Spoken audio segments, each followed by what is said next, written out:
मैंने मंत्री जी से सवाल जवाब किया था। उन्होंने कहा था कि 75 लाख के गांव की तरक्की के लिए दिए जा रहे हैं और वहाँ पर 10 लाख का हिसाब ही नहीं है। ये सवाल पूछने के बाद इसी बात को यहाँ लाया गया है।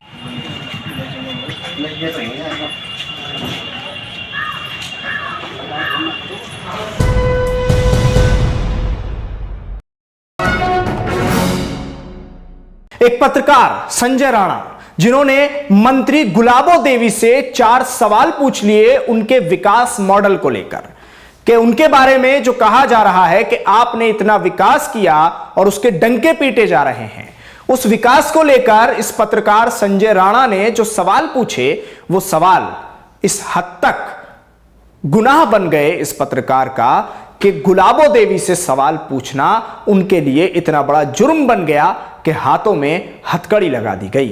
बाकायदा हाथों में हथकड़ी लगाकर, रस्सी से बांधकर उस पत्रकार को ले जाया गया पुलिस के जरिए। गुलाबो देवी से सवाल पूछने की यह सजा मिली है संजय राणा नाम के एक पत्रकार को।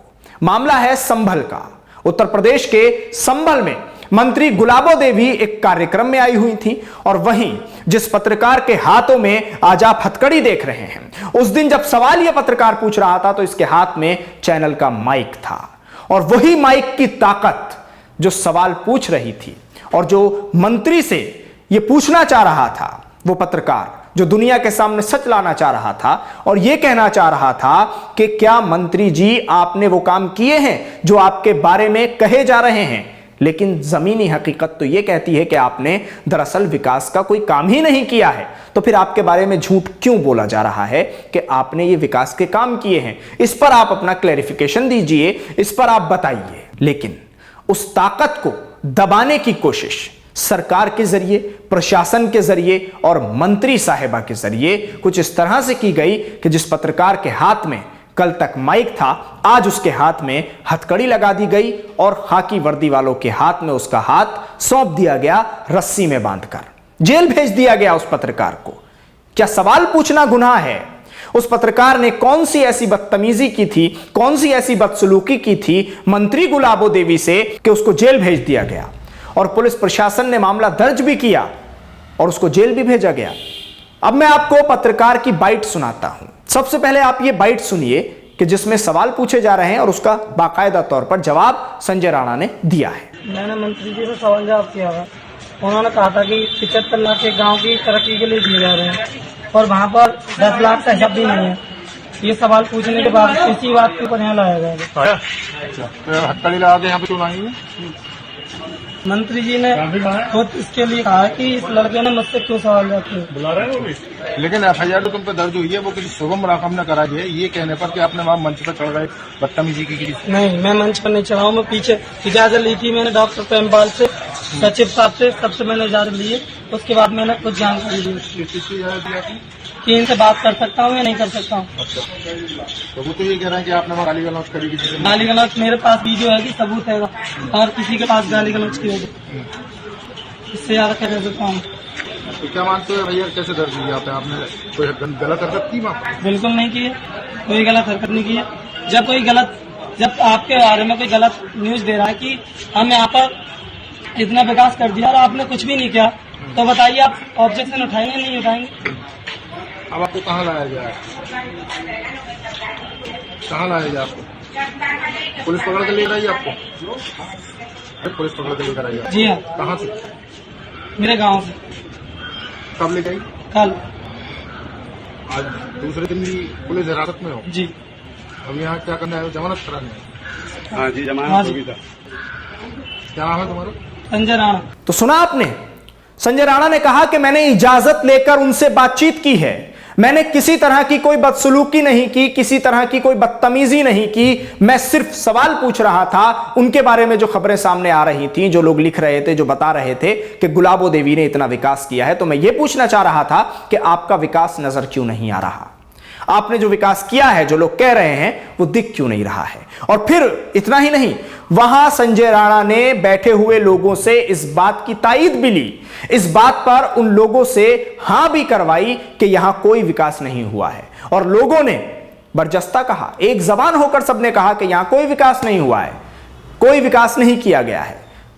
फिर क्या था, गुलाबो देवी को यह बात इतनी बुरी लग गई कि अब वो पत्रकार जेल की सलाखों के पीछे डाल दिया गया। और किस तरह से ले जाया गया है, बाकायदा हाथों में हथकड़ियां लगाई गई हैं और उसके साथ साथ जैसे किसी बहुत बड़े अपराधी को पुलिस लेकर जाती है उसके साथ रस्सी से बांधा गया है हथकड़ियों के साथ, और तब पुलिस वाले उसको लेकर जा रहे हैं। ये तस्वीरें देखिए जरा आप अपनी स्क्रीन पर।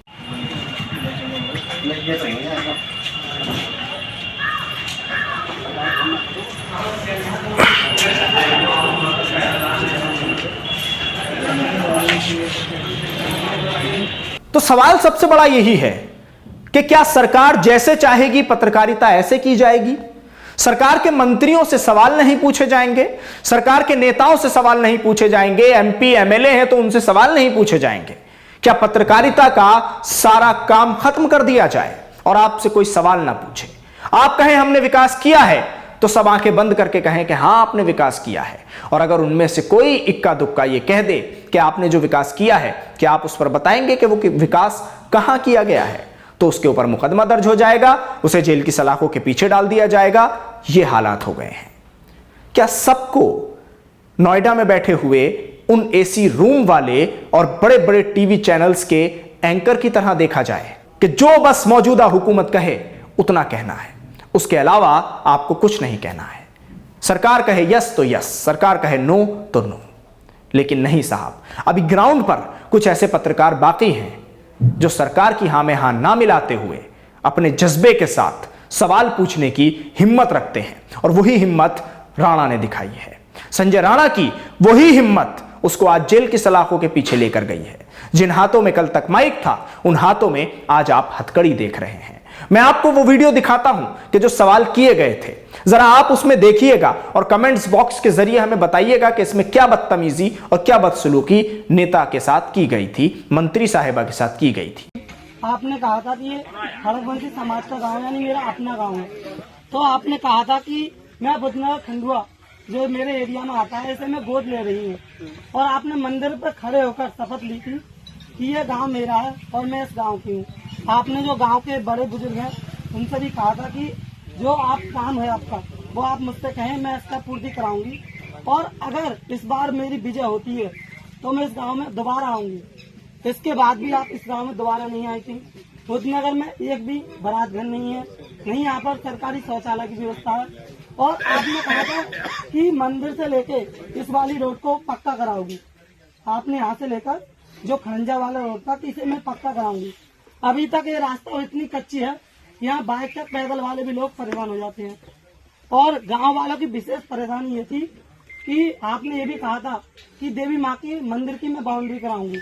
आपने उसकी अभी तक सुनवाई नहीं करी थी। गांव वालों ने बहुत ही प्रेशर दिया था कि हम जा रहे हैं वहाँ पर, आपके कार्यालय भी गए थे, मगर उनकी कोई भी सुनवाई नहीं हुई थी। आप बताइए आप इसके बारे में क्या कहोगे? भाई सुनिए, आप अपना प्रचार कर रहे हैं, समस्या रखिए। समस्या केवल एक समस्या, क्योंकि यहाँ पर ये एक तो नहीं बताइए आपने, आप प्रचार कर रहे जी हैं। मैम अपना, एक बात क्या बताइए, समस्या रखवा रहे हैं? आपने ये कहा था, अभी आपने कहा था कि अगर आप लोग खुद नहीं बताओगे, खुद नहीं बताओगे, मीडिया की तरफ पूछो कि माँ का काम कब तक करोगी, जो आपने कहा था। एक मिनट आप सर एक बात बताइए, जब तक जनता की आवाज आप तक नहीं पहुंचेगी, आप कह रहे हैं कि इतना हमने काम कार्य करा दिया, एक गांव में बिल्कुल कार्य ही नहीं हुआ, तो क्या कराएंगे हम लिखित रूप में? भाई से भाई कौन कौन सहमत है आपके गांव में? बुधनगर वासी सहमत है नहीं मेरी बात से? आपके गांव में विकास कितना हुआ है? बाबा हाथ उठाओ। बरातघर है कोई? अभी आमने सामने है कोई भी बरातघर है? रास्ता है? बात रख ला। तेरी निगाहें में बहुत देर से पहचान नहीं थी जी। जब तू वहाँ खड़ा था तब भी मैं तेरी निगाहें पहचान नहीं थी जी जी। और अब जब बात रखी है तो रखन दो बात। तेरी निगाहें पहचान नहीं थी जी जी ये सारी बात तेरी ठीक है जी जी। जो तूने कही है। अभी समय नहीं निकला है। ये गांव कुंदनपुर तो भूल गया। तो सुना आपने इस पूरी वीडियो को? क्या आपको इस पूरी वीडियो में कहीं से कहीं तक कुछ नजर आता है कि एक पत्रकार के जरिए, जो ग्राउंड रिपोर्टर है, उसके जरिए कोई बदतमीजी की गई है, कोई बदसलूकी की गई है, कि जिसके जरिए मंत्री साहिबा को इतना बुरा लग गया कि जेल की सलाखों के पीछे संजय राणा को डलवा दिया? शुक्रिया, आप हमारे साथ इस खबर पर जुड़े। न्यूज़ MX को यूट्यूब पर सब्सक्राइब करें, फेसबुक पर लाइक करें, वीडियो को ज्यादा से ज्यादा शेयर करें। धन्यवाद।